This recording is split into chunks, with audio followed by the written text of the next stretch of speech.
Despite his spell in Norway, he got the bus for coaching and management. Also, during his spell, he got the bus for coaching and management. Coaching the youth team, despite himself only being a few years older than the players. He returned to the UK and went on to play for clubs such as Bristol City, Dagenham Redbridge and Hendon, while still developing his coaching skills in various clubs, often calling on Errol for tips.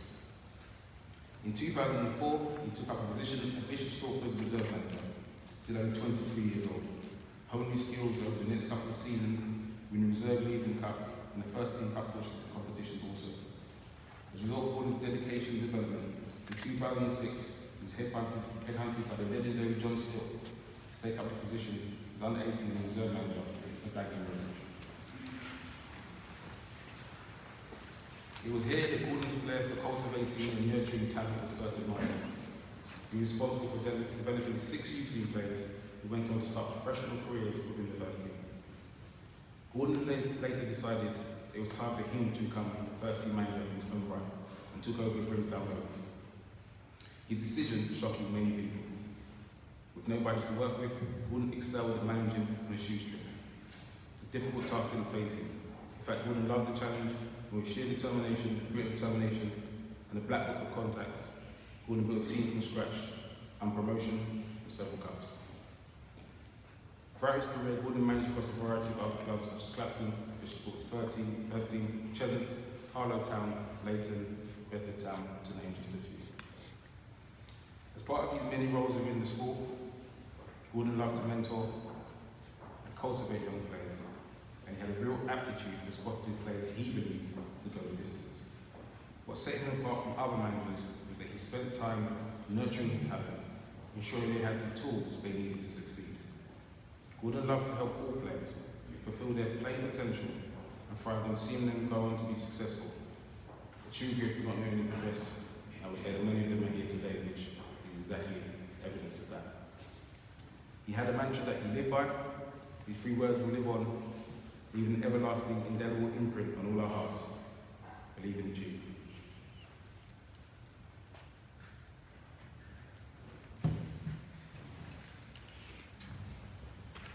Before I start this reading, I'd just like to say a big thank you to Hayley and the Boateng family.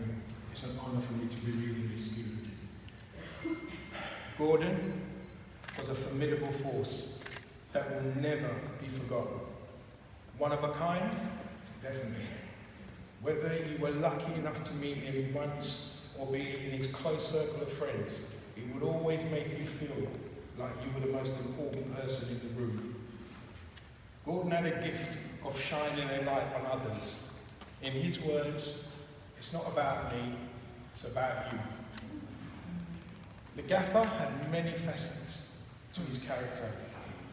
He was a family man at heart and a curious combination of boss on the pitch and a baker in the kitchen.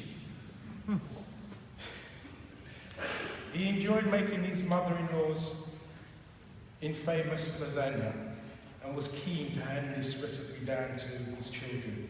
He loved baking with Ace, making his notorious banana bread and sticky toffee pudding, a Sunday favourite in the Boateng household. And let's not forget the lashings of custard. He was a barbecue master, often taking over the coals at Ryan and Hayley's house in Leeds to cook an array of meats, all seasoned to perfection. He'd accompany the spread with a plethora of homemade sauces you were obliged to try. He enjoyed visiting Hayley's native Yorkshire and saw it as a holiday. He genuinely accepted spending time with Hayley's friends and family. And when they took the mickey out of his southern accent, he would always refer to the northern lot as the foreigners. Gordon was a caring brother to Lloyd, a loving son to his parents, a flawless husband to Hayley, a fun-loving uncle to his niece and nephew, Imani and Bodie, and the best brother-in-law to Ryan and Hayley, but most importantly, the perfect dad to his 2 sons, Ace and Axel. Gordon's accomplished so much in his life, but he often said that his biggest achievements were having children and getting married. The love Gordon and Hayley shared was pure, authentic, and truly unconditional. They were best of friends, partners in crime, and any obstacle thrown at them, they tackled head on. Together, true soulmates who were destined to be together and complemented one another. In the early days before the boys arrived, they enjoyed going on mini breaks, holidays and late night cinema dates to the Cineworld in Enfield. Mainly because Gordon used to buy his body weight in pick and mix. And we all know how much Gordon loved his sweets. Gordon was a remarkable husband, so caring and romantic. He loved to surprise Hayley with all sorts of things. Spa days, a puppy which they named Flash. Gordon even arranged surprise birthdays for Hayley, one of which was very nearly ruined when Hayley's mum accidentally let the secret slip the day of the party. When the couple first met, Hayley and her friends was convinced Gordon was leading a double life. He seems far too good to be true, but he was the most genuine person you could ever wish to meet. He had integrity, style, and class. His love for Hayley and the children was evident. Gordon's boys adored him, and when he was diagnosed with cancer, his second son, Axel, was weeks away from being born. But it was this birth that kept Gordon going, even in the darkest of times. Gordon possessed the determination and the strength of character to keep pushing on, right to the end. He supported and cherished Hayley and the boys. A lighter side of this was that Gordon was able to be at home with Axel throughout his first year, despite undergoing the most grueling chemotherapy you could imagine. He never held back from being an amazing dad. He soaked up every minute with his new baby and made the most of the small amount of time they had together. One of Gordon's long-term goals had been to set up his own football academy. Over the last 15 months, while undergoing the most incredible duress, he was able to achieve this, setting up the Boateng'S Academy in Chelmsford. It started out as a small football session with Ace and his friends in the local park. Within months, he created a website, designed and made a full football kit, and secured a place to hold the sessions every Sunday. Months later, he had over 25 kids attending the sessions, providing football fun for children aged 3 and up. The most recent endeavour perfectly encapsulates Gordon's work ethic. Even in his darkest days, he was able to still bring happiness to those around him. He saw an opportunity and seized the moment, leaving a legacy for the benefit of others. Gordon, we will miss you deeply. Thank you for the memories. We will cherish them forever and hold you close in our hearts. You have left an immeasurable void that cannot be filled. And until we meet again, thank you for teaching us to believe and achieve. Thank you.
Candles Tribute, written by Boateng'S.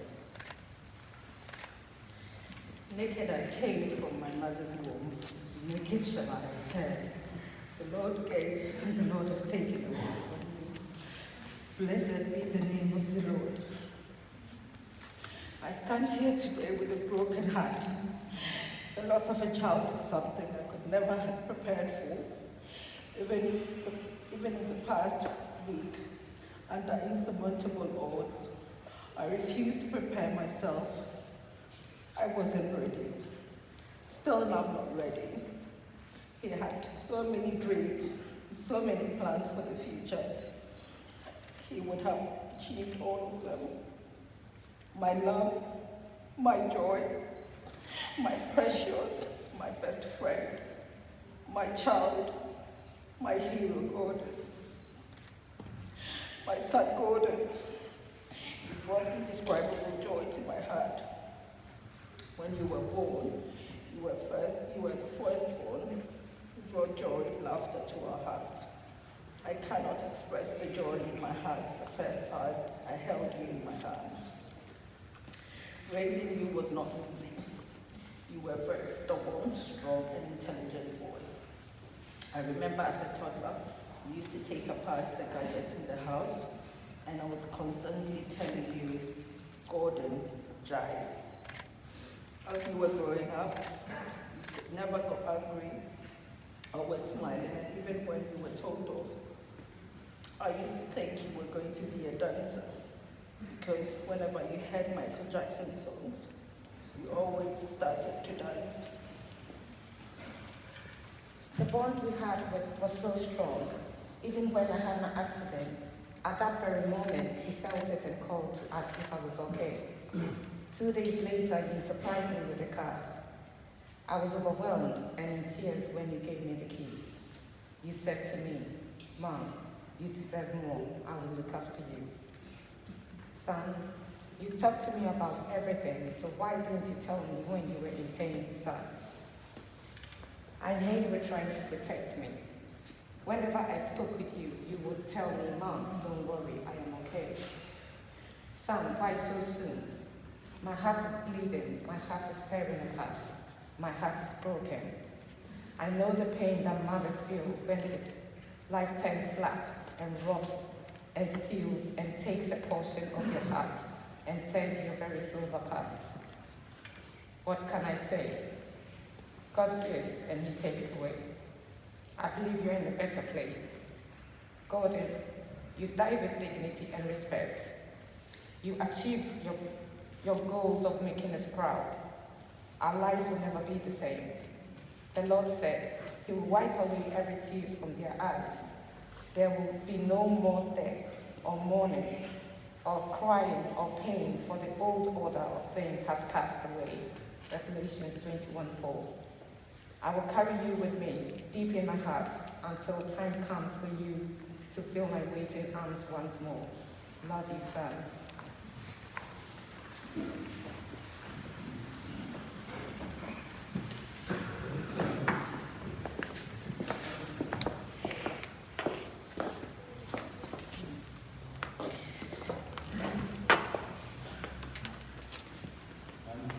You might think that the only reason why we're in the cathedral this morning is because it's the only building big enough to take everyone.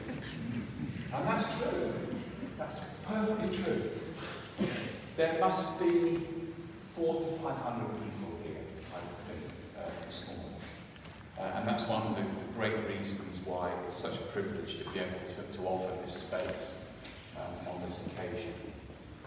But you'd be very wrong if you thought that was the only reason why you were here. There are at least three other very important reasons why it's in this building, this cathedral church, this mother church of the diocese. 3 reasons why we're here with Gordon this morning. The first is that you've heard about Gordon's charity work, the way that he used sport to benefit the underprivileged, the poor, the people who, in some way, shape or form, suffer. And if I can remind you that by the south door there is a box there for donations to Mind, one of the charities that I know is very close to Gordon's heart. Christian community is nothing if it's not about charity. If it's not about that, we might as well pack up and go home. And this cathedral church seeks very hard, in all that it does, to do exactly what Gordon did through his life and through his sport. That is to help people less privileged than ourselves. People who haven't had such a good start in life. People who are struggling in one way or another with poverty or illness or whatever it is.